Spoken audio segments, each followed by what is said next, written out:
ਸਾਰਿਆਂ ਨੂੰ ਸਤਿ ਸ਼੍ਰੀ ਅਕਾਲ ਜੀ। ਅੱਜ ਮੈਂ ਤੁਹਾਨੂੰ ਬਣਾਉਣਾ ਦੱਸੂੰਗੀ ਇਹ ਵਾਲਾ ਡਿਜ਼ਾਈਨ। ਇਸ ਡਿਜ਼ਾਈਨ ਨੂੰ ਬਣਾਉਣ ਦੇ ਲਈ ਸਿਲਾਈ ਉੱਪਰ ਦੋ ਕੁੰਡਿਆਂ ਦੇ ਹਿਸਾਬ ਨਾਲ ਕੁੰਡੇ ਚਾਹੀਦੇ ਨੇ। ਇਹ ਵਾਲਾ ਡਿਜ਼ਾਈਨ ਉਲਟੀ ਸਾਈਡ ਤੋਂ ਸਟਾਰਟ ਹੁੰਦਾ ਹੈ। ਇਸ ਦੀ ਉਲਟੀ ਸਾਈਡ ਹੈ ਤੇ ਇਹ ਵਾਲੀ ਇਸ ਦੀ ਸਿੱਧੀ ਸਾਈਡ ਹੈ। ਚਲੋ ਜੀ ਸਟਾਰਟ ਕਰਦੇ ਹਾਂ ਆਪਾਂ ਡਿਜ਼ਾਈਨ ਬਣਾਉਣਾ। ਪਹਿਲੀ ਸਿਲਾਈ ਉਲਟੀ ਸਾਈਡ ਤੋਂ,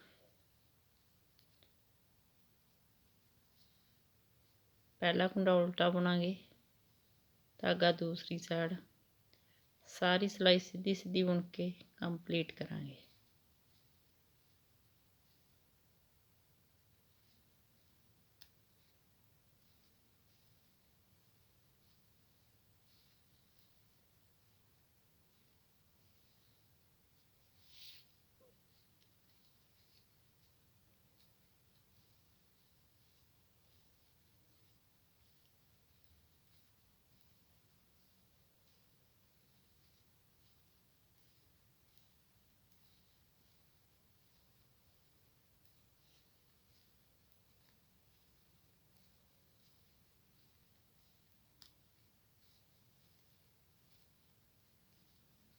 लास्ट का कुंडा उल्टा बुनांगे।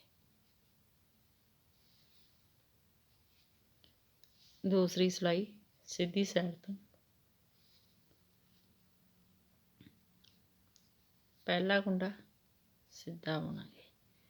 जिहड़ा ए वाला कुंडा, ये सिलाई वाले कुंडे च कुंडा नहीं होना, जिहड़ा ये नीचे है, ये वाला होल दिंदा ना, इस दे विच दी सिलाई पा के एक एक्स्ट्रा कुंडा बना लेना। इस कुंडे नूं इस सिलाई च इस तरह पा के दोहां कुंडियां दा एक कुंडा बना देना बैक साइड तो। धागा अपनी साइड, एक कुंडा उल्टा, धागा दूसरी साइड, ये दूसरे कुंडे विच सिलाई पा के एक एक्स्ट्रा कुंडा बनाना। इस कुंडे नूं सिलाई च इस तरह लैके बैक साइड ते दोहां कुंडियां दा एक कुंडा कर देना। धागा अपनी साइड, एक कुंडा उल्टा, धागा दूसरी साइड, ये सिलाई वाले कुंडे चों कुंडा नहीं बनाना, नीचे जिहड़ी चेन ये विच कुंडा बना के ये सिलाई दे विच इस तरह पा देना। दोहां कुंडियां दा एक कुंडा कर देना। धागा अपनी साइड, एक कुंडा उल्टा, धागा दूसरी साइड, इस चैन दे विच सिलाई पा के एक उल्टा कुंडा बनाना ते इस सिलाई विच पा देना। दोहां कुंडियां दा एक कुंडा कर देना। धागा अपनी साइड, एक कुंडा उल्टा, धागा दूसरी साइड, ये वाली चैन दे विच इत्थे सिलाई पा के एक एक्स्ट्रा कुंडा बनाना ते इहनूं इस सिलाई च इस तरह वापस पा के दो कुंडियां दा एक कुंडा करांगे। धागा अपनी साइड, एक कुंडा उल्टा, धागा दूसरी साइड, एक एक्स्ट्रा कुंडा बनावांगे।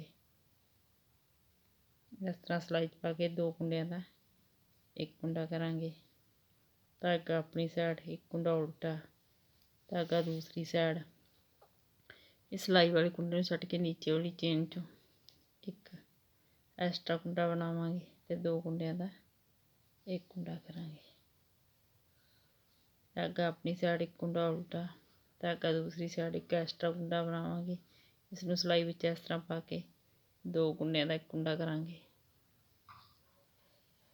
धागा अपनी साइड, एक कुंडा उल्टा, धागा दूसरी साइड, एक एक्स्ट्रा कुंडा बनावांगे। इस तरह सिलाई च पा के दो कुंडियां दा एक कुंडा करांगे। धागा अपनी साइड, एक कुंडा उल्टा, धागा दूसरी साइड, एक एक्स्ट्रा कुंडा बनावांगे। दोहां कुंडियां दा एक कुंडा करांगे।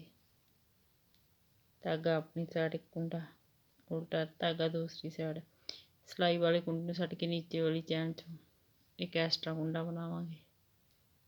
सिलाई विच इस तरह पा के दो कुंडियां दा एक कुंडा करांगे।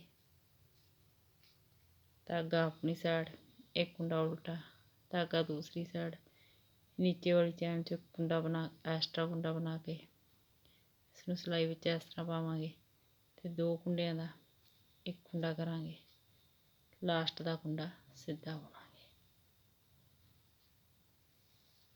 ਇਹ 2 ਸਿਲਾਈਆਂ ਨੂੰ ਬਾਰ-ਬਾਰ ਰਿਪੀਟ ਕਰਦੇ ਜਾਓ ਤੇ ਕਿਸਾਨ ਦਾ ਡਿਜ਼ਾਈਨ ਤਿਆਰ ਕਰਦੇ ਜਾਓ। ਵੀਡੀਓ ਨੂੰ ਲਾਈਕ, ਸ਼ੇਅਰ ਔਰ ਚੈਨਲ ਨੂੰ ਸਬਸਕ੍ਰਾਈਬ ਜ਼ਰੂਰ ਕਰਿਓ ਜੀ। Thank you.